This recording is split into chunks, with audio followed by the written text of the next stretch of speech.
Salut les gars, c'est Antoine. Aujourd'hui on va un petit peu présenter la Patiflute. J'ai beaucoup de mes potes qui me posent des questions. Donc que faut-il acheter ou non sur cette trottinette? C'est vrai qu'il y a des pièces qui, même si elles sont très très bien, il faut quand même éviter de les acheter.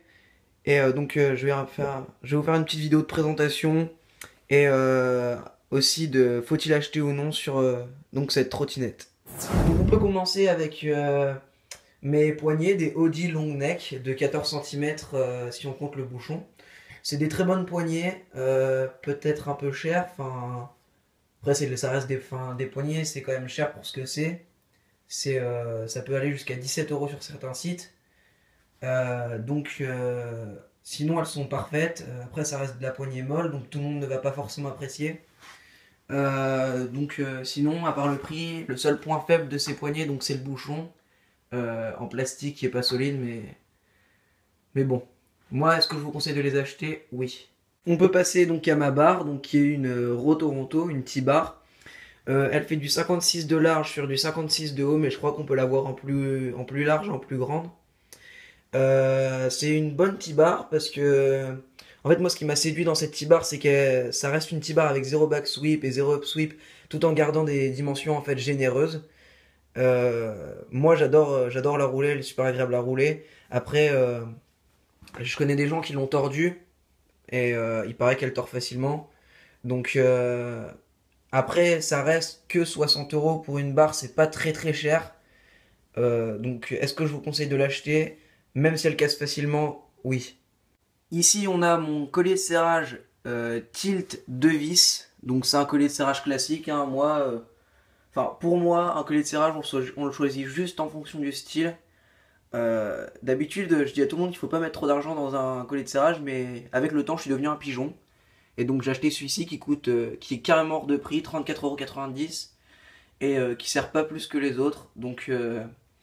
C'est un beau collier de serrage, mais après ça reste un collier de serrage. Donc est-ce que je vous conseille de l'acheter? Non.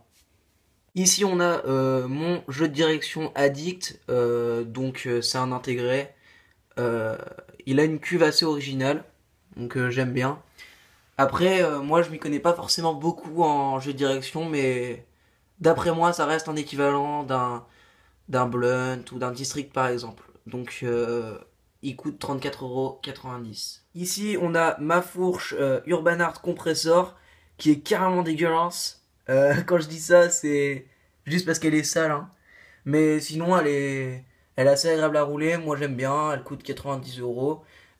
J'ai mis un HIC dessus et j'ai aucun jeu, donc pas de problème et elle casse pas. Donc est-ce que je conseille de l'acheter? Oui. Ça c'est mes pegs Vertix, je sais pas comment on dit. C'est des bons pegs, par contre ils sont très longs, donc je conseille pas ces pegs à ceux qui n'ont pas l'habitude d'avoir des pegs longs.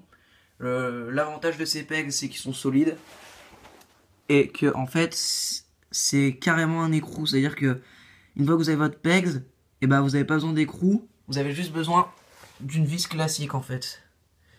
Ils sont bien résistants, un peu longs, donc ça plaira pas à tout le monde. Donc si vous aimez les pegs longs, bah faites-vous plaisir et je les conseille pour un prix, je sais pas si j'ai déjà dit, mais d'environ 20 euros les deux. On enchaîne direct parce qu'on est des gueudins avec les roues Rousse Industries 110 mm, les revolvers, je crois que c'est le modèle. Enfin, m'écoutez pas, je dis sûrement une connerie.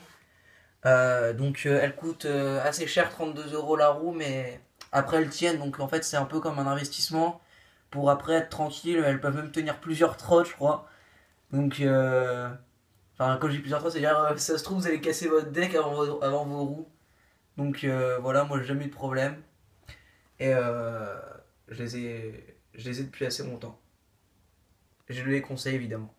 Et enfin, le deck AO Lambda 1.2, donc comme son nom l'indique, la deuxième version du deck AO Lambda, qui est très agréable à rouler, largeur parfaite en 11 cm, largeur de là à là, donc de 11 cm et longueur de là, enfin du plateau quoi, de là à là, de 52 cm en moyen. Il y a moyen d'avoir plus petit, mais je sais pas si on peut avoir plus grand. Euh, Il est assez bien roulé. Euh, le dessous du deck est parfait. Bon, il est pas vieux, il a une semaine environ. Et en plus, je l'ai pas raidé beaucoup avec le temps du Nord. Parce que j'habite dans le nord de la France. Pour ceux qui me connaîtraient pas en vrai. Et en gros, bah, le seul problème, c'est que même après avoir corrigé les défauts de solidité du 1.1, je sais pas si vous le verrez, mais il y a une fissure au bout d'une semaine. Génial. Et en gros, j'ai réussi à passer une punaise dedans, donc c'est bien une fissure. Et en gros, bah, c'est à cause de ça que bah, je le conseillerais pas.